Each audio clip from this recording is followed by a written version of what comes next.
Hello, everybody. This is Pete from PA Labs.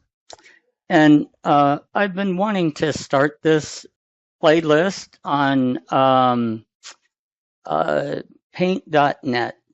If you're going to be in development and you're going to be building games and such, there's a lot of good editors out there, and this is definitely one of them. But its learning curve is pretty much a brick wall. So I want to go in and do some videos.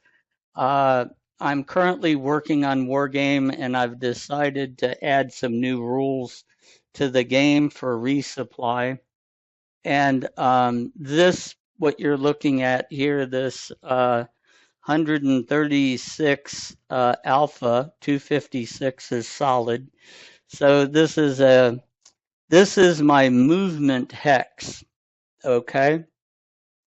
So this is a movement hex that gets printed on top of the game map to identify the movement from the flood fill.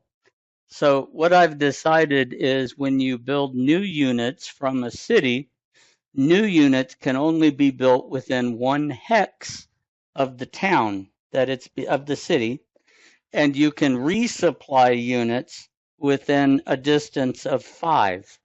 So what I wanted to do was create a couple extra of these, and we'll just go ahead and paste this in.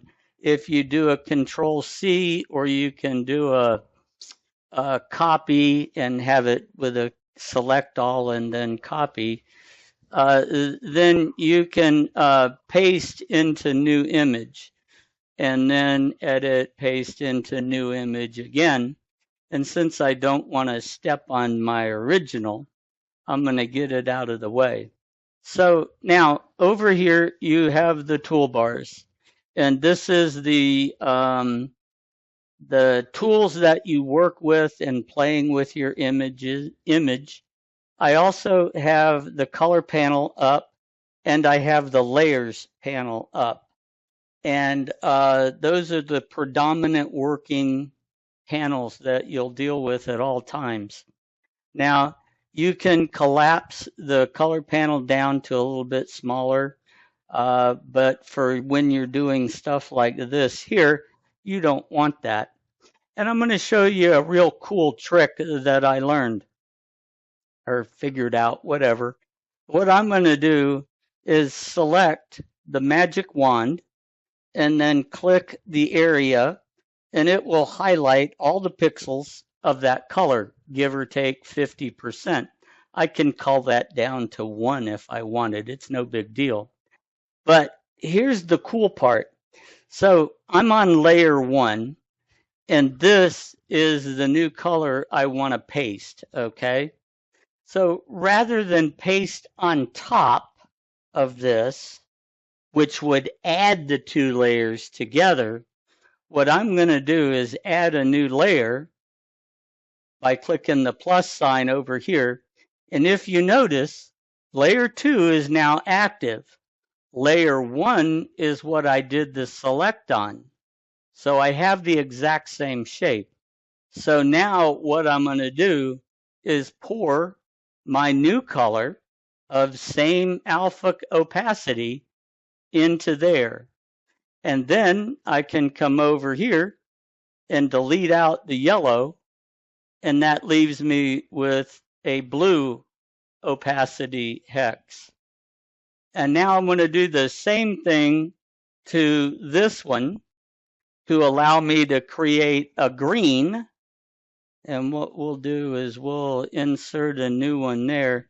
And then I can just grab this wheel right here and slide it down way over here into the greens. And now we'll select the pour tool again, the bucket tool, and paint that in. I'm going to go ahead and change my selection. That's always advisable after you do a paint, you do a bucket, don't just always change your thing, your tool. Okay, so now I've created very easily 2 perfectly identical layers that I can now use for my war game. So I'll save these back, which is just a simple file save, and then selecting what I need. I really don't need to show you that.